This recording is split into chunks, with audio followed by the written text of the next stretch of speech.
नमस्कार, स्वागत है आपका द न्यूज पर और मैं हूं आपके साथ शेरन।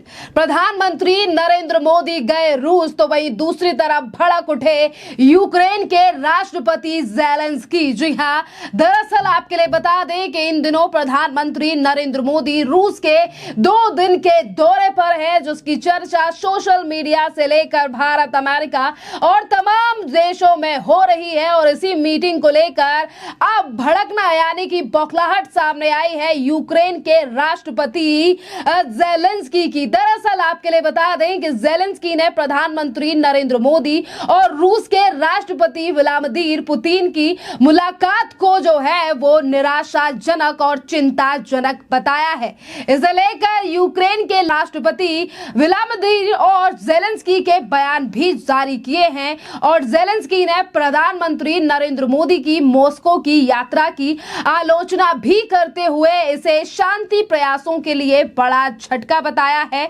और इसी के साथ ज़ेलेंस्की ने कहा है कि जब पीएम नरेंद्र मोदी पुतिन से मुलाकात कर रहे थे उस समय पर रूसी मिसाइलें यूक्रेन पर हमला कर रही थी और रूस में कीव बच्चों के अस्पताल को निशाना बनाया जा रहा था। मोदी ने सोमवार को रूसी राष्ट्रपति व्लादिमीर पुतिन और उनके आवास पर मुलाकात की थी और सोमवार सुबह ही रूसी मिसाइलों ने यूक्रेन के शहरों पर हमला कर दिया। इसमें कम से कम 37 लोग मारे गए और 117 लोग जो हैं वो घायल हुए। यूक्रेन के राष्ट्रपति व्लादिमीर और ज़ेलेंस्की ने पीएम नरेंद्र मोदी को निशाने पर लिया और इसी के साथ उनकी आलोचना भी की है और इसी के साथ ज़ेलेंस्की ने पुतिन को भी खूनी बताया है। देखिए, जब भी प्रधानमंत्री नरेंद्र मोदी व्लादिमीर पुतिन से मुलाकात करने के लिए जाते हैं या फिर फोन पर भी बात होती है, इसी तरीके के तमाम बयान जो हैं वो यूक्रेन से लेकर तमाम देशों से आते हैं। और आपके लिए बता दें कि जहां एक तरफ ज़ेलेंस्की ने प्रधानमंत्री नरेंद्र मोदी और व्लादिमीर पुतिन की मुलाकात को लेकर इस तरीके के शब्दों का इस्तेमाल किया है, तो इसी के साथ ज़ेलेंस्की यानी कि यूक्रेन के राष्ट्रपति का कहना है कि 40 से ज्यादा मिसाइलों ने किया हमला। और इसी के साथ ज़ेलेंस्की ने सोशल मीडिया का सहारा लेते हुए एक्स पर पोस्ट करते हुए लिखा है कि दुनिया की सबसे बड़ी लोकतंत्र के नेता को मॉस्को में दुनिया के सबसे खूनी अपराधी को गले लगाना देखना जो है वो काफी ज्यादा निराशाजनक है और ये शांति प्रयासों के लिए भी एक बड़ा झटका है।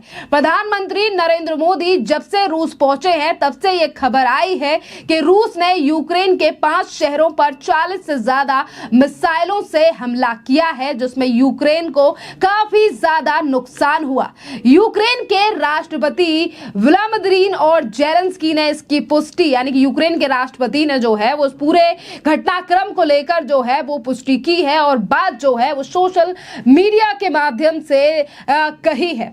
इसी के साथ आपके लिए बता दें कि मीडिया रिपोर्ट्स में ये भी चीजें सामने आई है कि रूस ने पिछले 24 घंटों में यूक्रेन पर 55 से ज्यादा बार जो है वो एयर स्ट्राइक की है, जिसमें कम से कम 11 लोगों की जान गई है। दरअसल अगर हम बात करें प्रधानमंत्री नरेंद्र मोदी के विदेशी दौरे की, तो जहां एक तरफ यूक्रेन के राष्ट्रपति का इस तरीके से बयान आता है और वो भारत को लेकर इस तरीके से बयानबाजी कर रहे हैं, तो इसी को लेकर यानी कि प्रधानमंत्री नरेंद्र मोदी के इस विजिट को लेकर सिर्फ यूक्रेन ही नहीं बल्कि देश में भी विपक्षी पार्टियां काफी ज्यादा परेशान हैं और कांग्रेस के भी कई नेताओं ने प्रधानमंत्री नरेंद्र मोदी की इस विजिट को लेकर कई बार सवाल तक उठाया है। पुतिन और नॉन बायोलॉजिकल प्रधानमंत्री के बीच में 10 साल में सिर्फ 11 बार मुलाकात हुई है। क्या कुछ वातावरण ठंडा हुआ है पुतिन और मोदी के बीच में? ये भयंकर व्यापार असंतुलन है, व्यापार घाटा है। इसको हम संभाल नहीं पाएंगे। 50 युवा भारत के रूस के सेना में भर्ती हुए हैं, यानी कि यहां भी अग्निवीर वहां भी अग्निवीर। 2 लोगों की मौत हुई है, 2 युवाओं की मौत हुई है। पापा जो यूक्रेन के वॉर रुकाए थे, दावा किया था कि उन्होंने यूक्रेन में युद्ध रोका था, वो वापस मॉस्को जा रहे हैं। देखिए, हमने आज उनसे 3 सवाल पूछे। एक सवाल तो ये पूछा है कि देखिए, मनमोहन सिंह जी और पुतिन और जो वहां के प्रधानमंत्री हैं दिमित्री मेडवेडेव, उनके बीच में तो उनके 10 साल के कार्यकाल में 16 बार उन दोनों के बीच में मुलाकात हुई। और पुतिन और नॉन बायोलॉजिकल प्रधानमंत्री के बीच में 10 साल में सिर्फ 11 बार मुलाकात हुई है। क्या कुछ वातावरण ठंडा हुआ है पुतिन और मोदी के बीच में? पहला सवाल। दूसरा सवाल यह है, महत्वपूर्ण सवाल, भारत का निर्यात जो है 3 अरब डॉलर है, बस मुश्किल से 3.5 अरब डॉलर है, पर आयात जो है 46 अरब डॉलर है। यह भयंकर व्यापार असंतुलन है, व्यापार घाटा है। इसको हम संभाल नहीं पाएंगे। यानी कि हमारे उद्योग, हमारे व्यापारियों पर नुकसान हो रहा है इतने बड़े व्यापार घाटे से। तो क्या हमारे नॉन बायोलॉजिकल प्रधानमंत्री की क्या रणनीति है? क्या वो रूस के राष्ट्रपति से इसके बारे में बातचीत करेंगे? और तीसरा सवाल, महत्वपूर्ण सवाल, 50 युवा भारत के रूस के सेना में भर्ती हुए हैं। यानी कि यहां भी अग्निवीर, वहां भी अग्निवीर। 2 लोगों की मौत हुई है, 2 युवाओं की मौत हुई है युद्ध में। पर यह क्या दर्शाता है कि हमारे युवा रूस के आर्मी में भर्ती हो रहे हैं। यानी कि यहां गरीबी है, बेरोजगारी यहां है, उनको रोजगार नहीं मिलता, पेपर लीक होता है, कहीं सरकारी नौकरियों में भर्ती नहीं हो पाते, निजी कंपनियों में रोजगार नहीं मिलता, और रूस के आर्मी में जाके भर्ती होते हैं 50 लोग। वहां के हमारे दूतावास ने माना है कि 50 युवा रूस के आर्मी में लड़ रहे हैं। हमारे नागरिक हैं और रूस के आर्मी में लड़ रहे हैं, और 2 की मौत हुई है। तो क्यों हमारे नॉन बायोलॉजिकल प्रधानमंत्री इस पर चुप हैं?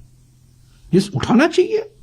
क्या ये हमारे युवाओं के साथ ये खिलवाड़ नहीं है कि वो इतने मजबूर हो गए हैं कि रूस की आर्मी में उनको भर्ती करना पड़ा? किसने भर्ती कराया? किस ठेकेदार ने भर्ती कराया?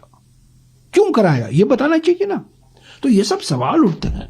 युद्ध रोकने में मैं युद्ध रोकूंगा, मेरे वजह से युद्ध रुका है, वो सब दावा कर सकते हैं, पर असली बात तो ये है ना, ये 3 सवाल। जी हाँ, भारत ने कभी भी युद्ध का समर्थन नहीं किया। यूक्रेन से लेकर भारत ने कभी भी हमले का समर्थन नहीं किया, जबकि हमेशा बातचीत से मामला हल करने की कोशिश की है। जी हाँ, हमेशा भारत ने दोनों ही देशों को जो है ये सलाह दी है कि ये जो युद्ध जो कि सालों से चल रहा है, इसे सलाह मशवरा करके ही सुलझाया जा सकता है।